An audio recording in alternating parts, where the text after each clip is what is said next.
that we educate the citizens of our country, young and old, in the foundations of liberty and what we must do to preserve, as President Reagan put it, the last best hope on man on earth. I know a lady that came down here from Canada, and because she did, she survived. Because she couldn't get the surgery she needed in Canada.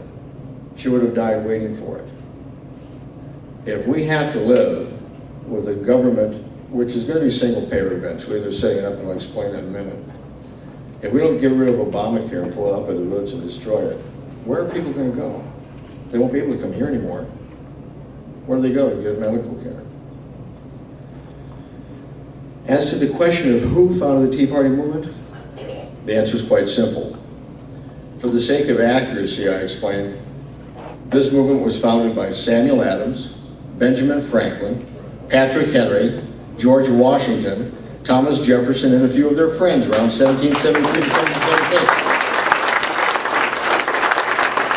It's as simple as that. And we're the current day version and the bearers of that legacy. The torchbearers, if you will. Our responsibility, us, is to make sure that the light of liberty stays lit. Because like Reagan said in the speech, you don't pass it on your bloodstream. Freedom isn't something that goes from generation to generation. You have to restore it, you have to teach it, you have to spread it, you have to protect it. When I'm asked what the Tea Party movement is, I usually answer the conscience of the nation. Because that's what it is. That's what generated people to get off the couch and start doing something. When asked about its composition, who the leaders are, and they're always asking about, well, who's the leaders? We are the leaders. Everybody. Like Mike and Brandy just explained to you in the video they're going to be doing. Everybody in here is a Tea Party leader. Because you have individual rights, so you can decide for yourself. The movement is one person deep and millions of people wide. And that's a perfect way to explain it, because the progressive that's asking you the question will drop their jaw to their chest and they won't have a response. Because they can't conceive of something as broad as this movement is. That doesn't have a leader who takes responsibility for everything. Or somebody they can skewer in the press when they want to. George Will, some of you know who he is, he was the keynote speaker at Hillsdale College's Kirby Center for Constitutional Studies in DC when that opened up earlier this year. And in his keynote address to the people that were there for the opening, he termed the Tea Party movement the Second Great Awakening, the American Revolution being the first. So I personally want to congratulate everybody here who cares enough to be here tonight and to keep on being here, because you're of the Second Great Awakening. I applaud you.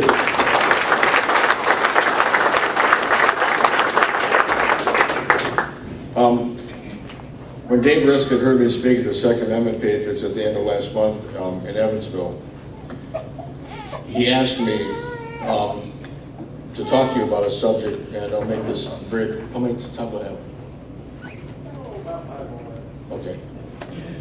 Basically, I'm going to give you an overview of what state insurance exchanges are.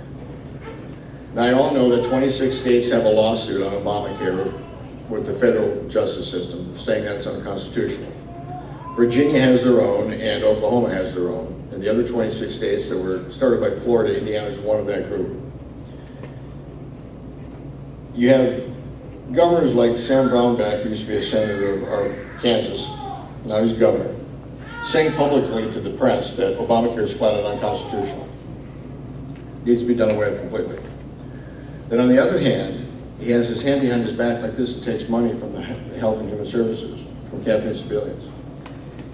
In October of 2010, with the exception of Alaska, they were the only state that didn't take $1 million. Each state was given $1 million. Guam was given $1 million. Puerto Rico was. District of Columbia. It was something called an Exchange Development Grant, or an EDG, that the federal government, HHS, gave to the states to start nosing around about how to set up exchanges so they could build an insurance system. It was to prepare them for the Affordable Care Act, also known as Obamacare. On January 3rd, 2011, and Indiana didn't go through the legislature like most of the states did. Mitch Daniels just did an executive order.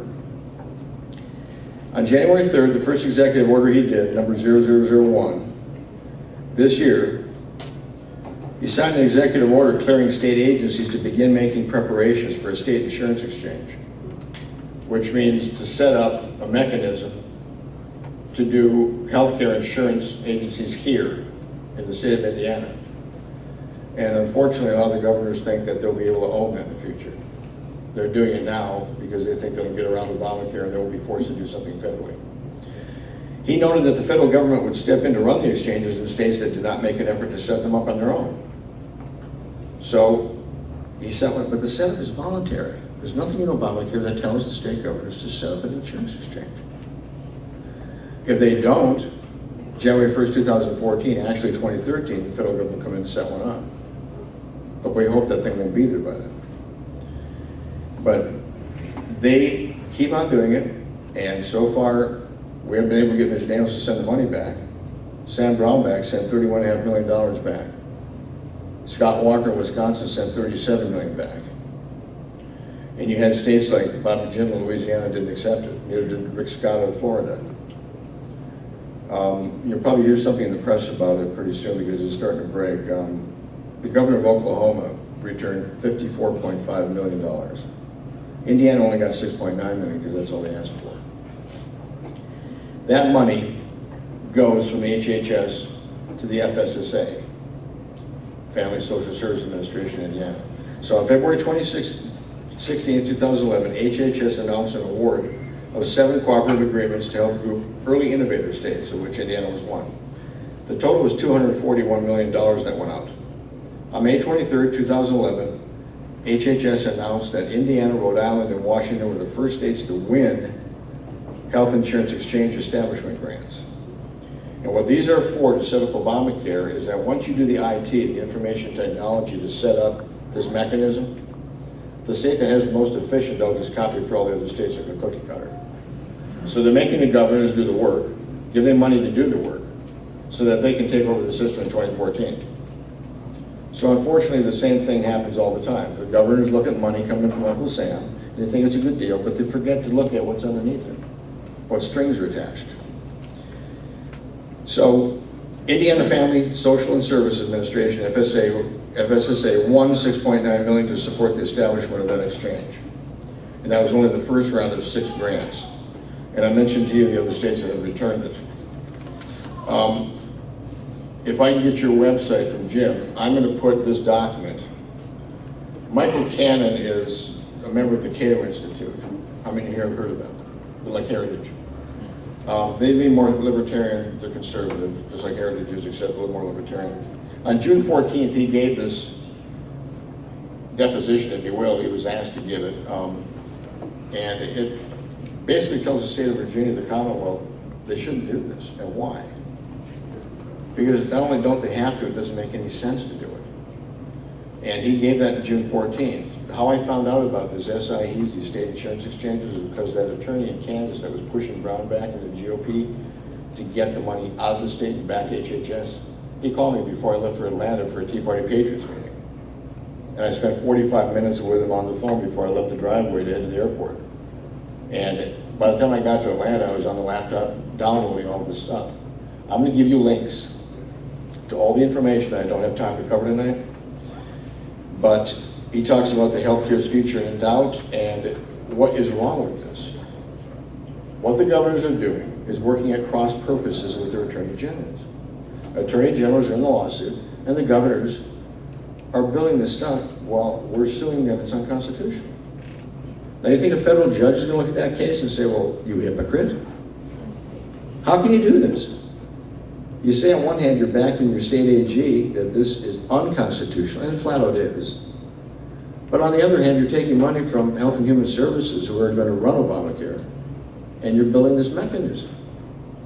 How can you possibly do both? So I just want to bring that to your attention. The state of Indiana is one of the states that's involved in doing this when it shouldn't be. But there's something that Tea Party Patriots is doing called a health care compact. It's a state compact, kind of like you drive to Kentucky, you drive to Illinois from here, and your driver's license is recognized in that state. That's a form of state compact. The two states agree on one premise, or concealed carry in states that recognize and have reciprocity. It's the same thing. States around the Great Lakes have state compacts between each other on shipping in the Great Lakes. The healthcare compacts that Tea Party Patriots are working on forming a team in Indiana will do this premise that all these states agree on, and it basically takes it out of the federal government's hands and puts the decision on where your doctor does and what back in your lap. So with that, I just want to let you know what it is, and I'll send the links so you can read the stuff from Politico and from the Cato Institute and all the background that's been done on this to show why it's such a bad idea for governors just to do this. Because they're trusting HHS. I would trust Kathleen to do this from here to there. I mean, look what she did to Kansas, now she does it to all of us. So with that, I'm going to relinquish the podium back to Jim, and I thank you again for inviting me. If there's anything else I can do on different issues for you guys, just let him know, I'd be happy. I mean, it's not that far, man. It's 2 hours up here, it's not a big deal. But I'd like to spend time with you if you need to hear something else, or something you need to find out about. Or you can go into teapartypatriots.org or hoosierpatriots.org that I write for, and you can find out tons of stuff on those two sites also. There's lots of stuff on there. You'll be amazed. So thank you again for this evening and for the invitation.